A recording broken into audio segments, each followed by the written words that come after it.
Hey guys, my name is Brian. In case you're not aware, I am a Twitch streamer who streams Overwatch content, mainly support gameplay, just because of the fact that I am a diamond level support main, at least at the time of making this video. And lately, because of the fact that I've kind of been offering advice and a little bit of coaching here and there for some of my viewers, I've kind of figured now would be a good time to just make a video going over some of the most common tips and advice that I think a lot of Moira players from easily plat and below are not really taking full advantage of, in regards to specifically Moira. As a hero. Now, one of the biggest things that I kind of want to quickly go over here before you click off this video and you think, oh, it's just another Moira video that's going to say the same rehashed tips over and over again. I just want to let you know right now, I as well am also kind of annoyed by those same type of videos. I don't know about you guys, but if you happen to be the type of person who regularly intakes Overwatch content in some way, shape, or form, whether it be from a YouTube video or through some sort of streamer that you might watch online, at least from my experience, in regards to kind of like easy heroes, I almost always hear the exact same rehash tips said over and over and over again without anything else really being added to it. I think part of the issue is the fact that a lot of the high level players who might be streaming or making the YouTube content typically might take certain things for granted that they just think people would start doing, or to the point that they don't even think about sharing it just because they just do it. Like, it's not something big or controversial that they think is worth sharing, if that makes sense.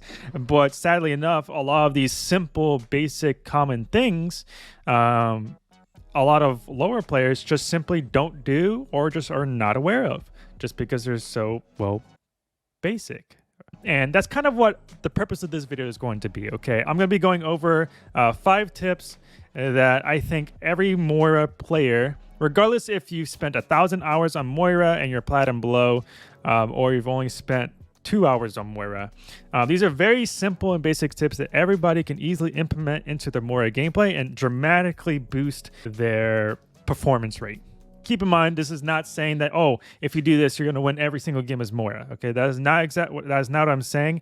I am saying that these tips will help you simply be a better Moira player, period, in general. Okay, no, I'm not going to just simply use the same rehashed tips that everybody says out in the videos, but I will be going more further in depth than just that. Okay, because honestly, there's more to a hero than just 3 things. Okay. So without further ado, still have your attention and you're still at this point in the video, let's go ahead and start into the first tip. Now, the first piece of advice that I would like to give to any of you aspiring Moira players, first thing we want to go over real quick is to try and figure out ways in order to get the most maximum efficient use out of a Orbs lifespan rather than something as simple as just throwing it. Okay. And with that being said, the advice in this case is to simply try and bounce your orbs as much as possible whenever possible, okay, around your intended target. And so just we're clear, let's go ahead and break it down for you guys to make things simple, okay? Now, when you're using your orbs, okay, there's really only 2 ways that you can throw your orbs, okay? You can either throw it in horizontally, okay, either towards a wall or into the distance, or you can use it vertically, either at your feet or directly upwards at the ceiling or at the sky. These are the only directions you're ever able to actually throw your orbs in. So any given situation, you're always going to be throwing in some combination of one of these 2 directions. So with this in mind, okay, there are different ways that your orbs can react according to how you throw them and where you throw them, okay?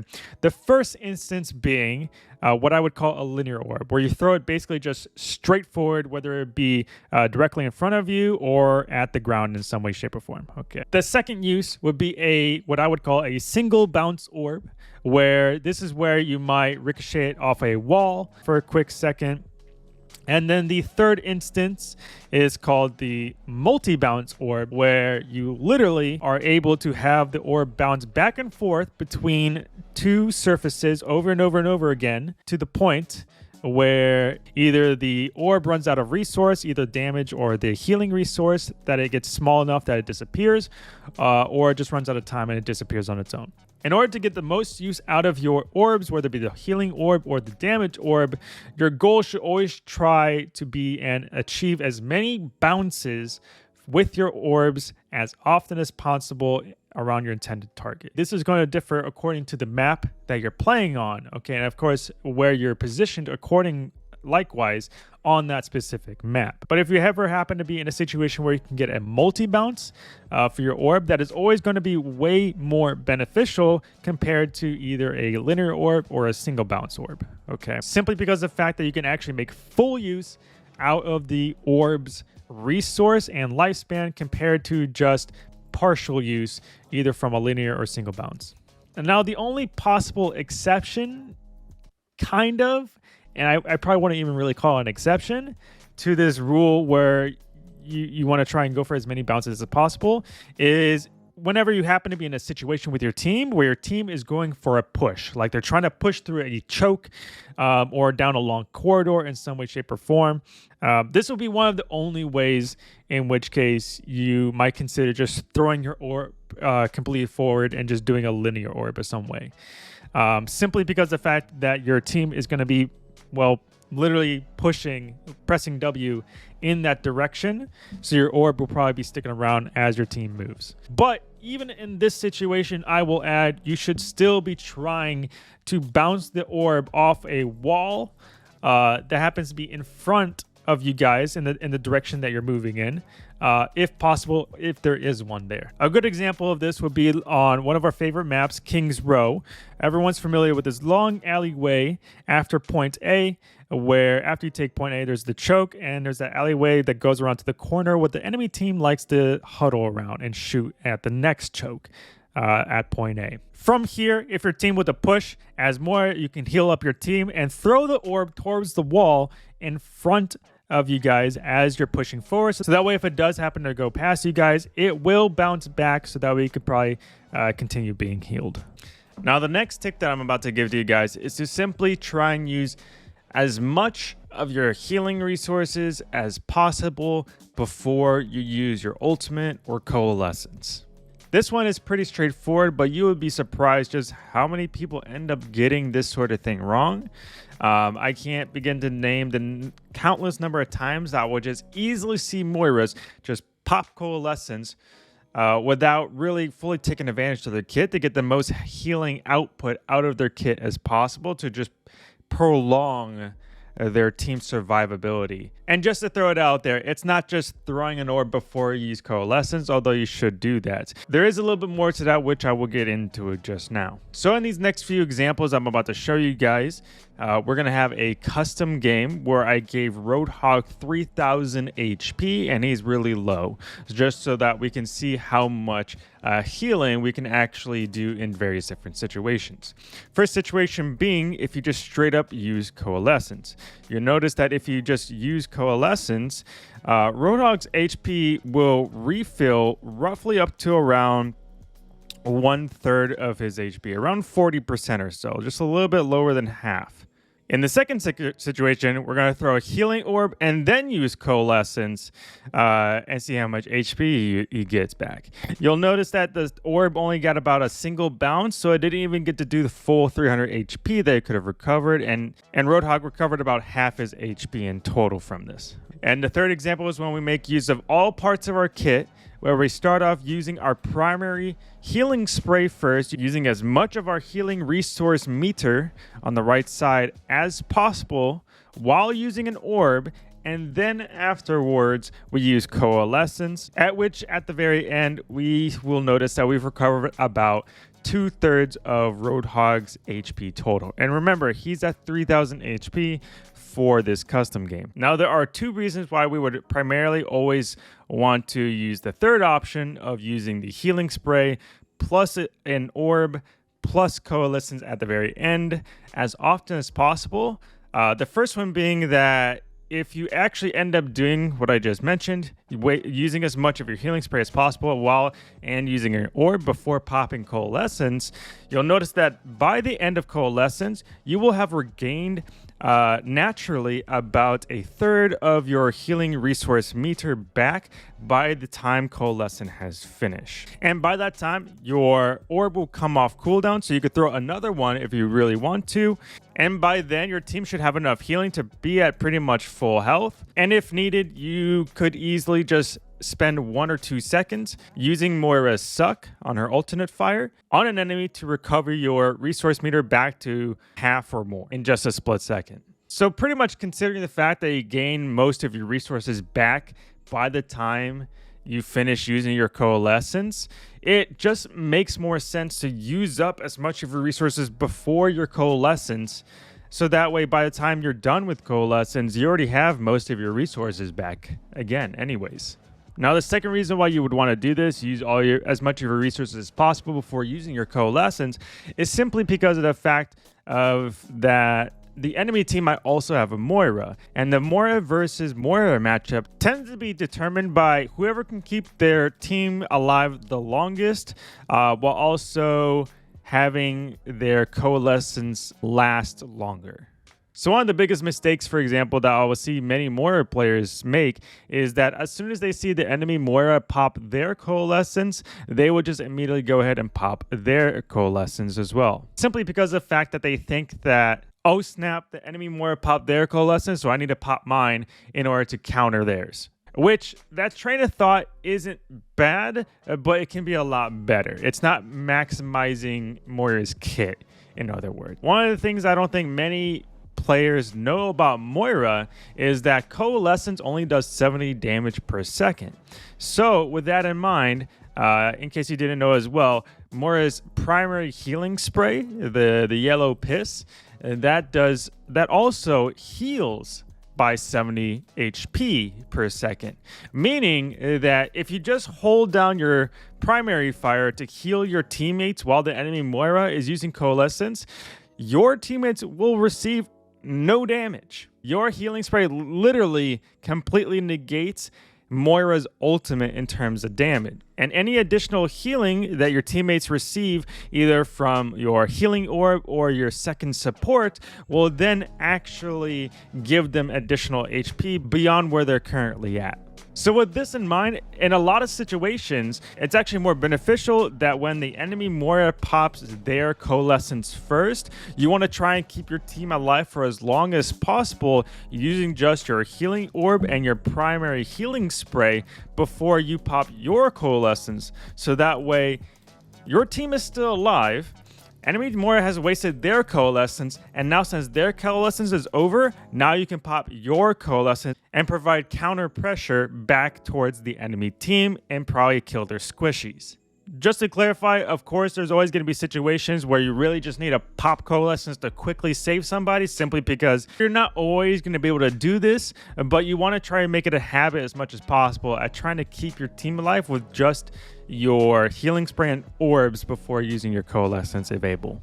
Okay, so the next tip is that you should always be looking to try and deal damage to the enemy team whenever you don't need to heal. Now, to specify, I do not mean you should be a DPS Moira. A DPS Moira at this point in time, Overwatch's life cycle, the game has been out, what, like 6-7 years or something at this point. DPS Moira has gotten a bit of a bad rep because it usually ends up meaning a Moira that just kind of goes out and kind of neglects their team. It doesn't really give their team the heals that they need and just ends up just kind of going off to try and duel people, okay? You don't want to be that guy or girl. What you should be doing is that as long as your team is in critical, they're not in dire need of heals, they're not under heavy fire where they need your support, you should always be looking to try and deal damage to the enemy team as much as possible whenever you don't need to heal. Chances are that at the lower ranks, you probably heard some advice that you should always heal unless you need to DPS, when realistically, it's always the opposite. You should always be trying to DPS unless you need to heal. She literally only has two things she can do: heal or damage. So you should always be trying to damage unless your teammates need healing, okay? Don't neglect your job. Remember, your primary role as a support is to keep your team alive. But because Moira doesn't really have any utility whatsoever, her only utility is to do damage. So you got to do damage. And the fourth tip is to simply not feed the enemy support's ult charge if you can help it. Now, some of you might be wondering, what the heck do I mean by this? And let's clarify. So real quick, let's quickly explain Moira's damage orb. Now, the damage orb is primarily used in two types of situations. A, when you're dueling somebody and trying to finish somebody off for a kill, or B, right before a fight where you just chuck it at the enemy team in order to tickle some of them and you get some ult charge. For the sake of this tip, we're pretty much going to be focusing on the latter, where you're chucking the damage orb at the enemy. Now, because of the fact that the primary use of chucking it at the enemy before you engage in a team fight with them is primarily to help build your ult charge, it stands to reason that if you already have your ultimate, you shouldn't chuck your damage orb at the enemy because, well, you can't gain any more ult charge. In which case, at that point, all you're doing is just giving the enemy supports free ult charge, making it easier for them to get their ults quicker. This sounds like a very simple and basic tip, but you would be surprised how many people just simply will continue to chuck damage orbs at the enemy when they don't need to, and they're just making it easier for the enemy team to respond to your ultimates when you use them. And last but not least, this final tip for you guys is going to be very similar to another Moira tip you might have heard from other Moira videos out on YouTube. But this tip will essentially help you be able to preserve your healing spray meter as long as possible. And it's simply to save holding down your healing spray primarily for team fights or when a teammate is in critical condition. Otherwise, you want to simply just tap the spray and use healing orbs on your teammates when they're taking minor damage. For those of you that don't know, Moira's primary healing spray, the yellow piss, it has a 2-second lingering effect where it will heal the target 35 HP per second over the course of 2 seconds. So 70 HP total over the course of 2 seconds. So realistically, if a teammate has taken only very minor damage, you can all you really need to do is just quickly just tap the spray button on them just briefly enough so that it doesn't consume much of your resource meter, but it still gives them that little bit of HP that they need to stay alive. The same concept applies to the healing orb. Because of the fact you want to preserve your resource meter as much as possible, you can use your healing orb to soak up any trash damage that your teammates are taking. That way, when the actual team fight occurs, you have most of your healing meter available to help keep them alive. So just to recap, you want to try and save tapping the spray button and using healing orbs outside of a team fight when your teammates are only taking minor damage. And you want to save actually holding down the healing spray for when your teammates are actually taking heavy damage or when they're critical condition. But other than that, that's going to be it for today, guys. Thank you so much for watching the video. I really hope that this video helps out a lot of you players out there who might be picking up Moira or trying to learn more about her to be more efficient at her.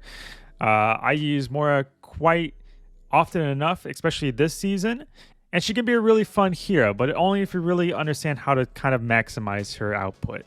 But once again, though, if you would like to see some support gameplay in action, possibly for Moira, go ahead and check me out on Twitch at twitch.tv/itsbrianirl. I primarily play support and ranked, and at least at the recording of this video, I am currently in Diamond trying to reach Masters. So other than that, good luck, guys, with your ranked games, and I hope you have a great day.